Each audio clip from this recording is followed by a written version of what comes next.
Hello dear students, my name is Dr. Shilpi Kumari. Welcome back to my YouTube channel Inside Classes Haridwar. आज के lecture series में मैं question का जो series आपके सामने अक्सर लेकर के आती हूँ, तो इनमें आज का हमारा टॉपिक है कॉर्डेटा का। अभी तक हमने नॉन कॉर्डेटा के ऊपर में बहुत सारे क्वेश्चंस किए, अब कुछ क्वेश्चंस देखते हैं कॉर्डेटा के ऊपर। ठीक है, चलो स्टार्ट करते हैं। Question number first, the distinguishing feature of all chordates is. Carefully अगर इस तरह के कोई क्वेश्चंस आए ना तो जल्दबाजी नहीं करना है, केयरफुली एक एक ऑप्शंस को हमें पढ़ना है, उसके बाद जज करना है कि हमें क्या आंसर इसमें लगाना है। तो फर्स्ट ऑप्शन, अ वेंट्रली प्लेस्ड नर्व कॉर्ड, ये नॉन कॉर्डेटा का फीचर होता है वेंट्रल नर्व कॉर्ड, तो ये तो होगा ही नहीं। अ वाटर वैस्कुलर सिस्टम, ये भी नॉन कॉर्डेटा इकाइनोडर्मिटा में प्रेजेंट है, ये भी नहीं होगा। अ काइटिनस एक्सोस्केलेटन, ये आर्थ्रोपोडा में होता है काइटिनस एक्सोस्केलेटन, तो ये भी नॉन कॉर्डेटा का फीचर ही हुआ, कॉर्डेटा में नहीं होता है, तो ये भी गया। तो ऐसे भी एलिमिनेट करके हम कहाँ तक पहुँच गए, डी ऑप्शन तक पहुँच गए, और डी ही करेक्ट ऑप्शन है। N elastic rod which is called notochord.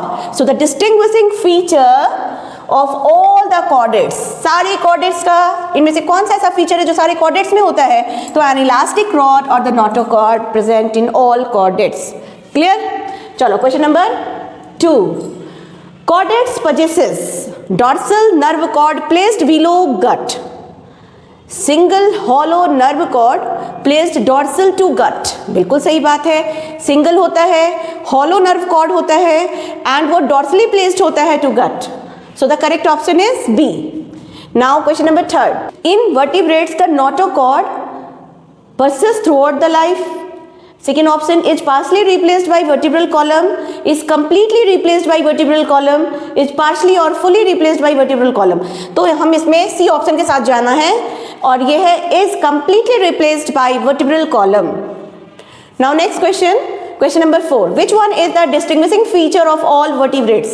An internal bony or cartilaginous skeleton, a hairy body covering, presence of mammary gland। देखो अब यहाँ पे आप है ना कंफ्यूज मत होना, यहाँ पूछा गया है ऑल वर्टिब्रेट्स, तो भाई वर्टिब्रेट्स में क्या क्या आएगा। वर्टिब्रेट्स की केस में प्रोटोकॉर्डेट्स को साइड कर दो, मतलब कॉर्डेटा के दो ग्रुप हैं, प्रोटोकॉर्डेटा एंड वर्टिब्राटा। वर्टिब्राटा में एनाथोस्टोमाटा एंड नाथोस्टोमाटा, ठीक है। और नाथोस्टोमाटा के दो सुपर क्लासेस में क्या जानते हैं हम, पाइसेस एंड टेट्रापोडा। तो ये सारे जो है वो वर्टिब्राटा में हैं, तो अब आप उससे टैली करो। अगर हम मेमोरी ग्लैंड को ओके करते हैं तो ये तो सिर्फ मैमल्स का फीचर है ना, यहाँ पे पूछा गया है all vertebrates. So the correct option is an internal bony और द कार्टिलेजिनस स्केलेटन। ठीक है। Question number 5, the 3 living lung fishes namely Prototerus, Lepidosiren and Neoceratodus are respectively distributed in which country of the world? Yes, बहुत ही अच्छा question है। Lungfish Prototerus, Prototerus Africa में, Lepidosiren south America and Neoceratodus is Australia. So the correct option is A. Question number 6, which fish is known as living fossils? Living fossils सीलकंठा को बोला जाता है, which is a Latimeria। अब बोलोगे chimera क्या है, तो काइमेरा फिश है, ठीक है, लिविंग फिश। तो लैटिमेरिया को सीलकंठा, इसका दूसरा नाम भी आप याद रखना, पूछा जा सकता है, सीलकंठा is Latimeria or the living fossils. Question number 7, which of the following fins are paired in fishes? कौन सा fins paired होता है? देखो डॉर्सल फिन भी है, एनल फिन भी है, बट आपसे पूछा गया है पेयर्ड में। Pelvic fin, I hope so, pelvic fin C. Question number 8, fish changes its direction suddenly by, वो अपना डायरेक्शन कैसे चेंज कर लेती है, पेक्टोरल फिन से या पेल्विक फिन से या काउडल फिन से या ऑल ऑफ द अबव। तो ये काउडल फिन के थ्रू अपना डायरेक्शन चेंज करती हैं। Question number 9, which one of the following amphibia has dermal scales in its skin? Ichthyophis. Question number 10, if an axolotl larva is placed, पहले तो ये बताओ एक्सोल्थल लार्वा किसका लार्वा होता है, सैलमेंडर का होता है, जो एम्फीबिया क्लास में आता है। Is placed in water containing sufficient iodine. अगर मान लो ऐसे वाटर जहाँ पे आयोडीन सफिशिएंट अमाउंट में है, वहाँ पे ये लार्वा डाल दिया गया है, तो क्या हो सकता है? तो भाई आयोडीन मेटामॉर्फोसिस करा देगा। Larva will die soon? No. Its skin pigmentation will change? No. It will start metamorphosis. Do you know the term metamorphosis? Metamorphosis यानी स्टार्टिंग से एंड का जो उसका लाइफ साइकिल होता है, अगर किसी भी ऑर्गेनिज्म के लाइफ साइकिल में एक से ज़्यादा इंटरमीडिएट स्टेजेस आ जाते हैं तो इस प्रोसेस को मेटामॉर्फोसिस कहा जाता है। जैसे अगर हम फ्रॉग की बात करें तो फ्रॉग में क्या होता है? एग ले किया, एग से लार्वा बना, तो larva tadpole larva, then adult में कन्वर्जन होता है। तो एग और एडल्ट के बीच में इंटरमीडिएट स्टेज आ गया ना, larva. So this process is called metamorphosis. ठीक है, so the correct option is C. Question number 11, which is a balancing organ of fish? Fish का बैलेंसिंग ऑर्गन क्या है? Internal year.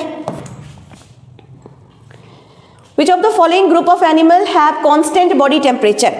इस क्वेश्चन को सॉल्व करने के लिए you have to knowledge about the poikilothermal animals and homeothermal animals. ठीक है, तो पहले समझते हैं कि इसमें कहा गया है कांस्टेंट बॉडी टेम्परेचर। तो कांस्टेंट बॉडी टेम्परेचर होम्योथर्मल का होता है, मतलब जिसका internal body temperature remain constant, वो सराउंडिंग के अकॉर्डिंग अपना बॉडी टेम्परेचर चेंज नहीं कर सकता, तो कांस्टेंट रहेगा। और ये सिर्फ 2 क्लास में रिपोर्टेड है। कौन कौन सा? याद रखिएगा, एप्स एंड मैमल। एप्स और मैमल्स होम्योथर्मल है। ये क्या है? होम्योथर्मल। ठीक है, होम्योथर्मल, एप्स एंड मैमल। अब ऑप्शन ढूंढ लो, रेप्टाइल, एप्स, मैमल। ये नहीं लगाना है क्योंकि रेप्टाइल कोल्ड ब्लडेड में आता है। एप्स ठीक है वार्म ब्लडेड है, तो ये दूसरा नाम भी याद रखिएगा, this is warm blooded animal.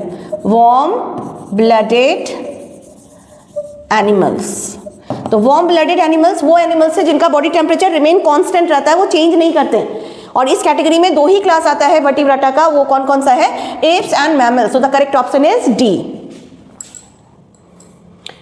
Question number 13. Kidney in amphibians is mesonephric type. Question number 14. Teeth in amphibia are homodont, pleurodont and polyphyodont. C. और यही चीज अगर ऐसे पूछ देता कि मैमल का मैमेलियन टिथ कैसा होता है, तो वहां पे हम बोलते हेट्रोडोंट। और खास करके ह्यूमन का पूछ देता तो आंसर होता हेट्रोडोंट, थेकोडोंट एंड डाइफायोडोंट। ठीक है, question number 15. Which group of phylum Chordata has maximum living animals? Pisces. A. Question 16. The embryo is surrounded with amnion in. अब देखो एमेनियन क्या होता है? जब जाइगोट बन जाता है और after the formation of the zygote then वो डिवाइड करता है, डिवाइड करके एम्ब्रियो में कन्वर्ट होता है। तो एम्ब्रियो के ऊपर कुछ मेम्ब्रेन्स आते हैं और वो मेम्ब्रेन्स 4 हैं, मतलब यूजुअली 4 एम्ब्रियोनिक मेम्ब्रेन्स होते हैं, या तो नहीं होंगे, अगर होते हैं तो ये 4 मेम्ब्रेन्स होते हैं, जो कि sequence wise chorion, amnion, allantois and yolk sac होता है। ठीक है, तो ये जो एम्ब्रियोनिक मेम्ब्रेन है ये किसका फीचर है? एमेनियोट का फीचर है। एमेनियोट वो कैटेगरी है एनिमल का जिसमें एम्ब्रियोनिक मेम्ब्रेन प्रेजेंट होता है एम्ब्रियो में, और जिसमें नहीं होगा एनामेनियोट्स होंगे। तो एनामेनियोट्स के केस में सिर्फ 2 एग्जाम्पल आता है, और वो है पाइसेस एंड एम्फीबिया। ये एनामेनियोट है जिसमें एम्ब्रियोनिक मेम्ब्रेन नहीं होता है इनके एम्ब्रियो में। बट अगर हम बात करें एमेनियोट की तो उसमें 3 ग्रुप आता है। कौन कौन? एक आएगा रेप्टाइल, बर्ड्स एंड मैमल। अब ढूंढ लो, टोड क्या है? एम्फीबिया, तो ये क्या होगा? एनामेनियोट। ठीक है, फिश क्या है? पाइसेस, ये क्या होगा? एनामेनियोट। कॉकरोच तो बेचारा नॉन कॉर्डेटा है, तो ये इसका तो कोई मतलब ही नहीं है। अब बचा स्नेक, एलिमिनेट करके भी हम करेक्ट ऑप्शन तक पहुंच गए, और स्नेक क्या है? रेप्टाइल। रेप्टाइल, ठीक है।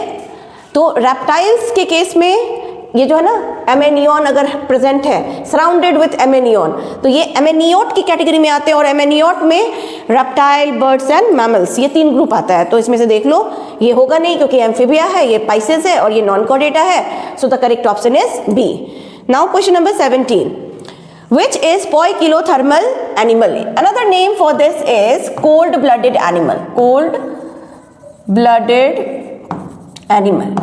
ये वो ग्रुप ऑफ एनिमल है जिनका body temperature according to surrounding के टेम्परेचर से वो चेंज कर सकते हैं, यानी फ्लक्चुएट करता है, तो वो पोइकिलोथर्मल है। और इस ग्रुप में कौन कौन आते हैं? इस ग्रुप में Pisces, which vertebrates comes under this category? Pisces, amphibia and reptiles. ठीक है, अब ढूंढ लो। टोर्टोइस रेप्टाइल है, यही आंसर हो जाना चाहिए। आगे पिजन बर्ड्स है, homeothermal warm blooded. Penguin bird है तो ये हो जाएगा वार्म ब्लडेड। व्हेल मैमल है, ये भी वार्म ब्लडेड। करेक्ट ऑप्शन क्या हो गया? टोर्टोइस। क्यों हुआ? क्योंकि ये रेप्टाइल को बिलोंग करता है, ये रेप्टाइल है। ठीक है, चलो question number 18। Most of the poisonous snake have, जितने भी पॉइजनस स्नेक हैं उनमें क्या होता है? Laterally compressed tail, narrow belly scale, smaller uniform belly scales, wide transverse scale, as broad as belly. ये थोड़ा सा ट्रिकी क्वेश्चन है। और most of the poisonous snake, चलो most of the poisonous snake में wide transverse scales as broad as belly. ठीक है, D option के साथ जाएंगे। Question number 19, which of the following group include endothermic animal? Endothermic यानी होमोथर्मल, होम्योथर्मल। तो homeothermal या एंडोथर्मल हम किसे कहते हैं? वार्म ब्लडेड को बोलते हैं। एक तीसरा नाम भी याद रखो, वार्म ब्लडेड। ठीक है, जिनके बॉडी का internal body temperature remain constant होता है, चेंज नहीं होता है। ठीक है, तो इस ग्रुप में मैंने क्या बताया था? दो ही हैं, एप्स एंड मैमल। क्या याद रखेंगे? एप्स एंड मैमल्स, ये दो हैं। अब ढूंढो कौन सा चॉइस में एप्स और मैमल ही हैं, और वही इसका सही आंसर होगा।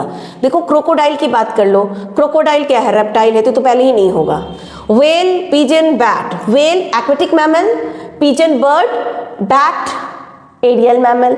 सो the correct option is B. आगे भी अगर देख लो, sea horse, hippocampus, dogfish, catfish, तो ये तो पाइसेस में आ गए। टोड, फ्रॉग, सैलमेंडर एम्फीबिया में आ गया। तो एम्फीबिया और पाइसेस, इवन रेप्टाइल, ये कोल्ड ब्लडेड की कैटेगरी में आते हैं। वार्म ब्लडेड की कैटेगरी में सिर्फ दो क्लास है, और वो दो क्लास क्या है? Apes and mammal. याद रहेगा सभी को?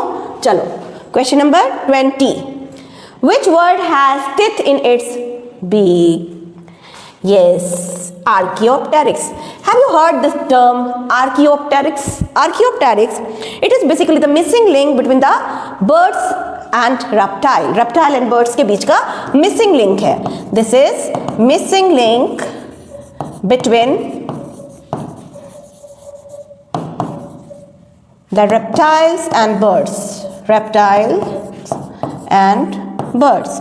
कुछ फीचर इसमें रेप्टाइल्स के होते हैं, तो कुछ फीचर्स एप्स के हैं, यानी बर्ड्स के हैं। ठीक है, तो चलो समझते हैं। आर्कियोप्टेरिक्स इसमें पूछा गया है कि वैसे तो हम सभी को पता है कि बर्ड्स में तो इतने ही होते हैं, लेकिन कोई एक ऐसा एग्जाम्पल बता दो, एक्सेप्शन। यस, आर्कियोप्टेरिक्स है, जो कि मिसिंग लिंक है between the reptile and birds का। So the correct option is D. Now question number 21, number of cranial nerve in a reptile. Reptile में क्रेनियल नर्व कितना होता है? 12 pairs. 22, mostly birds are, carefully पढ़ना इस तरह के स्टेटमेंट को। ठीक है, यूरिकोटेलिक तो होगा, तो जितने भी एमिनोटेलिक वाले तो पहले ही आउट हो गए। अब यूरिकोटेलिक एंड ओविपेरस ढूंढो, तो ये तो पहला ही चॉइस में दे रखा है, गलती से भी यहाँ ओवोविविपेरस मत लगा देना। तो option number A. Question number 23. The primitive characters of duck-bill platypus. Duck-bill platypus egg laying mammal है। ये क्या है? This is egg laying mammal.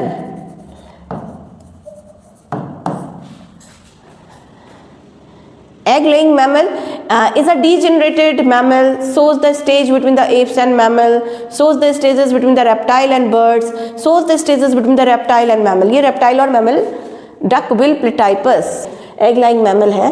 तो इसमें क्या फीचर्स, प्रिमिटिव कैरेक्टर्स क्या था? तो ये बेसिकली लिंक है between the reptile and mammal. कुछ फीचर्स रेप्टाइल के हैं तो कुछ मैमल्स के हैं। डी। ठीक है, और इसका नाम डक बिल प्लेटाइपस से ये मत सोच लेना कि डक का मतलब हो गया बर्ड, और बर्ड एंड मैमल के बीच का ये लिंक है। डक का जैसे वीक होता है ना, ब्रॉड, बिल्कुल वैसे ही इसमें भी होता है। 24, find out the correct statement.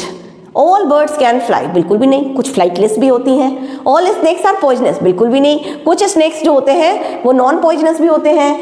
All amphibians lays egg in water, बिल्कुल भी नहीं, या बिल्कुल भी नहीं। ये सही है या गलत है? देखो गलत तो नेक्स्ट वाला लग रहा है कि ऑल मैमल्स आर विविपेरस। क्या सारे के सारे मैमल्स विविपेरस होते हैं? नहीं, नहीं होते हैं। तो आपसे करेक्ट पूछा जा रहा है, तो करेक्ट में all amphibian lays egg in water, C option. ठीक है। Question number 25, oviparous animal is. देखो ओविपेरस किसका फीचर है? तो यहां पे देख लो, स्क्वालिडॉन शार्क होती है, ये विविपेरस है। Viper, pit viper viviparous. Scorpion viviparous, cobra. ठीक है, चलो। तो इस तरह से थोड़ा ये डिफिकल्ट सेक्शन है, आई नो, कि कॉर्डेटा का सेक्शन या नॉन कॉर्डेटा का सेक्शन, क्योंकि इसमें एग्जाम्पल्स इतने वास्ट हैं, कितने एग्जाम्पल्स को आप माइंड में रखोगे। But trick and technique use करके आप रख सकते हो, और एलिमिनेशन टेक्निक यूज करके आप इस टॉपिक के क्वेश्चंस को इजीली सॉल्व किया जा सकता है। ठीक है, तो चलो फिर मिलती हूँ, कुछ नए डिफरेंट हार्ड क्वेश्चंस लेकर के आऊंगी, क्वेश्चंस का सीरीज लेकर आऊंगी, डिफरेंट टॉपिक के क्वेश्चन सीरीज आपके सामने होंगे, और जो मोस्ट प्रोबेबली पूछे जा सकते हैं for coming your competitive exams में, स्पेशली नीट एग्जाम्स में। चलो फिर मिलती हूँ, पढ़ते रहिए लगातार, इनसाइट क्लास के यूट्यूब चैनल को देखते रहिए। फिर मिलती हूँ, टिल देन बाय।